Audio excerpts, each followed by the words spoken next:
Rosh, thank you for sharing your thoughts with us. It's such an honor to welcome one of the most charismatic, erudite, and highly accomplished leaders of the world. Your Excellency, Mr. Benjamin Netanyahu, India welcomes you warmly, and we deeply cherish your presence here today. Your shared vision of our two countries speaks of an ancient past, vibrant present, and a quest to seize a promising future. You also foresee a flourishing partnership to bring prosperity, peace, and progress for the people of both Israel and India. I'd now like to invite you, Your Excellency, Mr. Benjamin Netanyahu, to deliver your special address.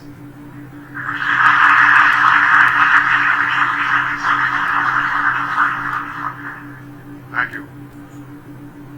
Prime Minister Modi, my dear friend, the dear friend of Israel and the Jewish state.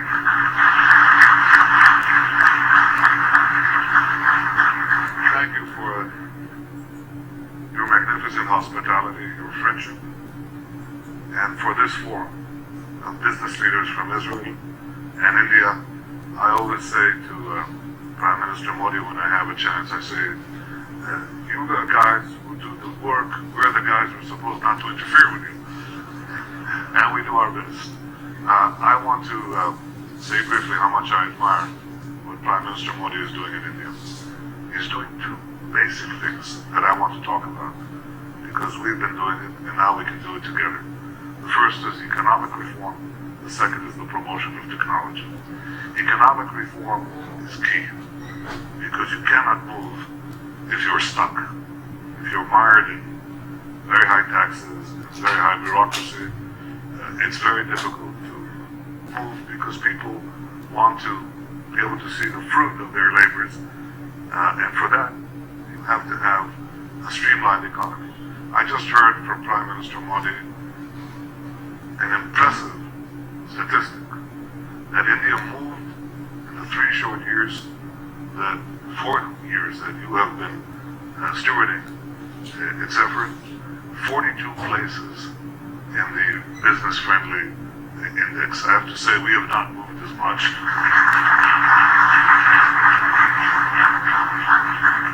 But I personally chair a committee that deals every few weeks with regulation, really with over-regulation. And we have moved the competitive index, which incorporates also business-friendly indices. We have moved from number 27 to number 16 in the world in 2 years. It's not enough. It's not enough. Now, let me tell you why I think Prime Minister Modi is hitting the nail right on the head. Because bureaucracy is a tremendous opportunity for growth. You don't believe it? Bureaucracy is a tremendous opportunity for growth, because when you remove it, it grows. So we both have a treasure. We have abundant bureaucracy. And if you keep hacking away at it, you're going to see more and more and more growth. This is the first thing that Prime Minister Modi is bringing to India, and that I'm trying in my own bigger resources to bring to Israel. Now the second thing, technology. There is not going to be any more this distinction between high-tech and low-tech, because over time, just about everything will be technologized, everything. We see it in specific areas. We see it in obviously in communications. We see it in water. We see it in agriculture. We talked in the room adjacent to this briefly now about not smart cities, smart fields, precision agriculture. And what we're seeing is the arrival of something new in history that is reshaping the world, not merely reshaping our economies, but reshaping our world. And that is the confluence of big data, connectivity, and artificial intelligence. This is changing everything. We talk about a special project to do together to revolutionize the agriculture in India and Israel and everywhere in the world to use big data, artificial intelligence, and connectivity to be able to target individual plants. I want to give you 3 examples where this is changing, where we created industries virtually out of nothing in a few short years. The first one is in cyber technology.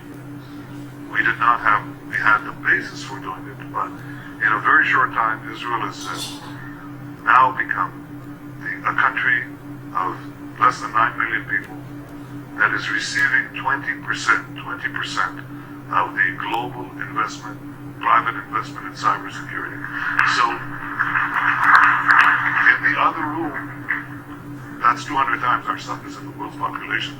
In the other room, we spoke about, in Indian-Israeli cooperation, rail and cyber. Can you imagine? Yes, you should imagine it, because everything will require cybersecurity. Rail and cyber, everything in cyber. First industry that is being revolutionized by big data, artificial intelligence, and connectivity. Second example is cars. Cars. You have a grand car industry in India. We tried to have a car industry. When I was a young officer almost 50 years ago in the Israeli army, I received a car. It was made out of fiberglass, an Israeli car. One day I leaned on the car, my elbow went right through it. And that was the end of our attempt, because we couldn't compete. We couldn't compete in scale on the chassis, on the engines, on the tires. We tried. Failed miserably. Now in the last 5 to 10 years, really in the last 5 years, we have a car industry. Because cars, the value of cars, the cost of cars will be 85%, very soon, 85% software, 15% hardware. A computer on wheels. Now we can compete. We have 500 startup companies that receive about $3 to $4 billion investment every year from the world community. And they are doing everything from autonomous vehicles to other systems. And we are gaining ground. You know some of our systems. If you use Waze, satellite ground navigation, really. That's an Israeli company that was sold to Google. Now we have Mobileye, an Israeli autonomous vehicle company that was sold to Intel for $15 billion. But they were given the keys for all their autonomous vehicle businesses, Intel's businesses around the world. Second industry, car industry. Third industry, health. We're beginning to cooperate on that. We have a database for 98% of our population with all the medical records for the last 20 years. We're taking a subset of that, of 100,000 people. We're taking basically saliva swabs, so we have a genetic subset for that. And now we're taking 2,000 people of that subset, and monitoring their physical activity. 3-layered database: general population, health, genetic composition, physical activity. We think this holds enormous promise for personalized medicine and preventive medicine. And we want to do it with you. These are 3 industries out of nothing that have sprung up. I say that we cannot even imagine the other possibilities. Now here's the point that I believe.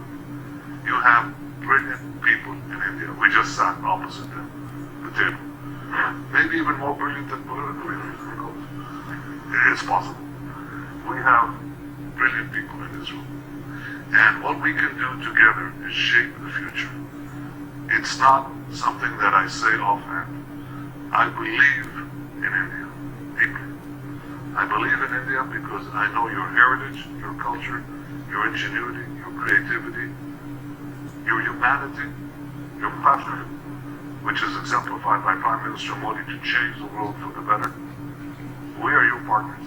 And I came here to say today, Prime Minister Modi, thank you for believing in Israel the way we believe in India. Thank you.